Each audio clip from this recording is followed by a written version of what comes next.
Well, hello all. I know this is a bit different from my typical content. It's not a lot about buses or anything, but I just want to tell you that I'm excited to actually bring to you my first off-grid solar ground mount system that I'm building out with a client. He's been helping me build this out, and I really love doing that because it actually gives a lot of the experience to the client, shows them the entire process, and it helps train them on what went into this whole thing. So they'll have a really good idea of how this whole system is going to operate. And I think that's very important for people that are having solar systems installed. And I'm excited that this guy is excited about doing this with me. So we've got our concrete in, all the holes. Front row here is all 4 bags. So 4 80-pound bags of concrete in each one of these holes. So 320 pounds, and then we've got scheduled 40 2 3/8 pipe. Some of this stuff was really kind of hard to source through the local solar stores. So we chose to go a different route, and we went through Granger for these pipe fittings. For now, what we've got to do is run a level line across these, and then we're going to come back. Once we figure out our angle, we're going to come back and cut all those off. So another way that we saved money on this, aside from these T-post fittings here, these were going to be about $60 each through like Iron Ridge or NOS Solar. And that was another reason why I chose to go through Granger, because these fittings were only $30 a piece. So that was a big savings on this project. The fence posts we bought in 24-foot lengths with future expansion plans. We're going to be able to use some of those drops on the next setup. But these are what are going to hold the XR rails. And again, this was something else that was going to take a shipping cost and then sourcing these. So I actually used 6063 aluminum here, and I bought a 9-foot piece, and I was able to cut 5-foot sections out of it and build out or cut all the pieces we needed to hold the XR rails. And then we sourced the U-bolts from Lowe's, and I've just drilled all these out. And so rather than paying for 3 bags of these of 8 at $70, I think our total cost for this was right around $45 with the bolts. So there's that tip on those if you want to try and construct these on your own and save some dollars. Okay, so now that we got the front bars in, we need to set up the angle for the rear to where to cut them. And I'm just using an angle finder that I typically use for my table saw. And then here we're just using a level and a straight edge, just giving ourselves a reference line. And then we're going to run a line from the last pole over to the other end, make sure it's nice and level, and then we'll run a black magic marker across all those poles. And then Chris is going to cut them all off evenly with his bandsaw. These are really nice to have if you do this on a regular basis. After that, it's simply sliding the T-post onto the actual pole and then dropping the T-post into place. This part right here was actually very gratifying because after this, the hardest labor was pretty much over. Mixing an entire yard of concrete almost completely by hand was not the easiest thing for either one of us to do. May have been overkill for this build, but I'd rather it be built to last than wonder if it would last.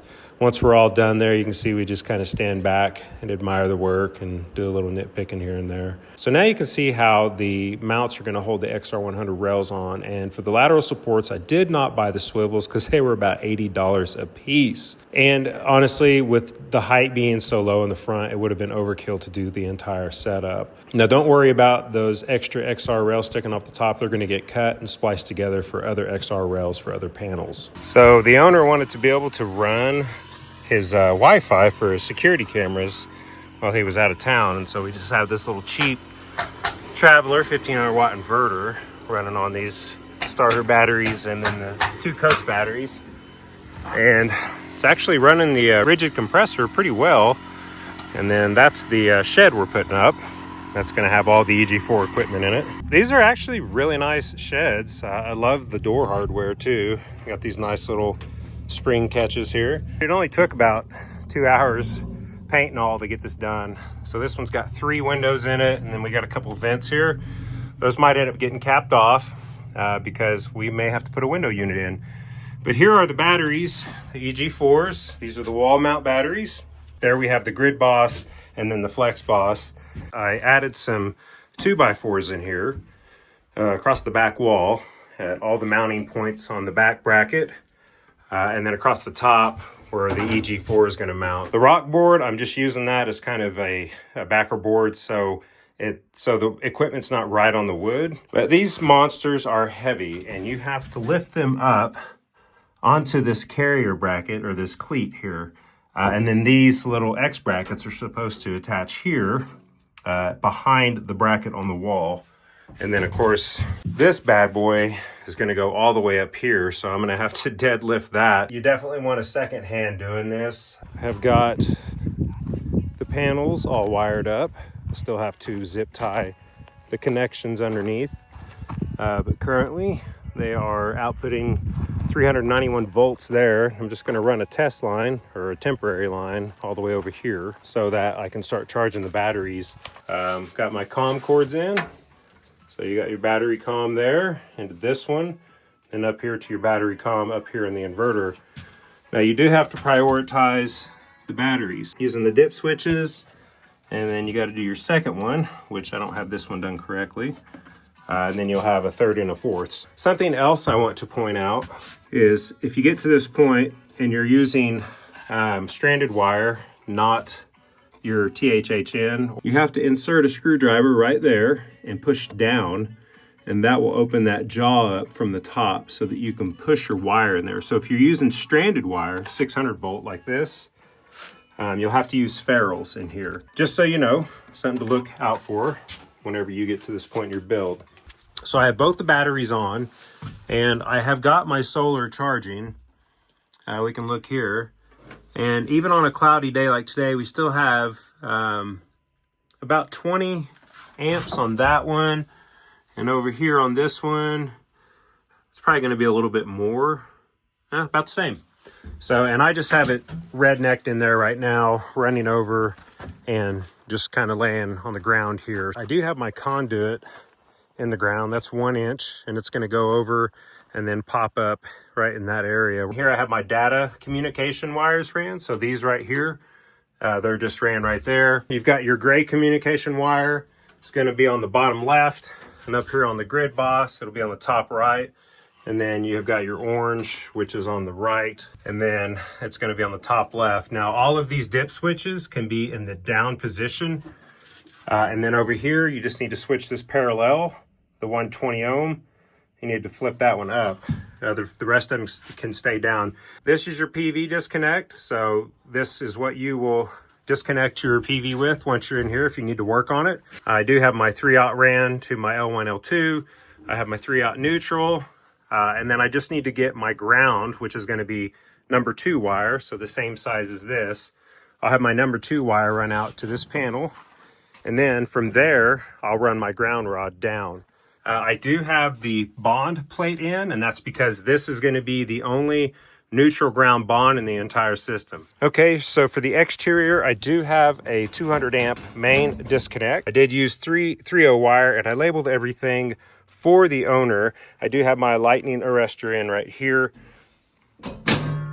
So the wiring schematics on this are pretty easy to follow. If you get it through Santan or Signature Solar, or maybe even Inverters R Us, they are simply going to themselves refer back to the manuals. There is a main manual for this inverter, as well as the batteries, how to wire them parallel, along with the EG4 grid boss. Now keep in mind that for every inverter that you add, you will have to go in and change the configuration or the parallel connect wires that run through them. So here is the inside of the grid boss. Notice I do not have grid connected. I did put in the generator breaker, and then my manual bypass, of course, is not connected because you cannot have both of these on at the same time. And this manual bypass will only operate when connected to a grid source. Over here, I went ahead and installed these 2 breakers for the inverters. This is my main breaker here for the inverter power coming out of this one. Now the configuration process, if you're really familiar with Victron stuff, I will tell you that the configuration is way easier with Victron. I mean, just the Bluetooth connectivity and the overall ease of the app, using it and everything, the ability to go in and change the voltages and I don't know, I could go on and on, but some others might chime in on it. In the shed, I did add lighting, and I gave them a 20 amp plug here so they could run a window AC unit and possibly charge batteries for tools and stuff. So it actually worked out pretty well with this build. Here's where I plugged into the side, had my scheduled 40 PVC going down. We did have it trenched and I had everything set up. Long story about the shed, maybe that's for another video. We did go with two 5/8 copper rods into the ground. About 5 feet down, you hit some pretty solid bedrock, almost like a foundation slab. These are sunk in 6 feet apiece, and based off of what some of the locals have said about the transformer ground rod on their properties, some of those only go down 5 feet. So I feel pretty good about 6 and 6. So over here, I have all of my panels. These are 10 panels wired in series, and they're putting out 491 volts. Had some 3/4 inch galvanized pipe sitting around. I think this is going to work out fine for the project. These are on Amazon. I do have a surge guard in here, and then of course my disconnects, and they are wired in through the bottom through watertight fittings. These panels being bifacial, they have already outputted at least 6,000 watts during the day, and they are only rated for 540. So 5,400 watts hitting 6,000 at noon like it is now. It's really good. This is also great weather. It's only about 85 degrees out here, so they're not really heating up yet. But the fact that they are grade B panels and they're already overproducing is really great. I'm super excited about it, and so is the owner.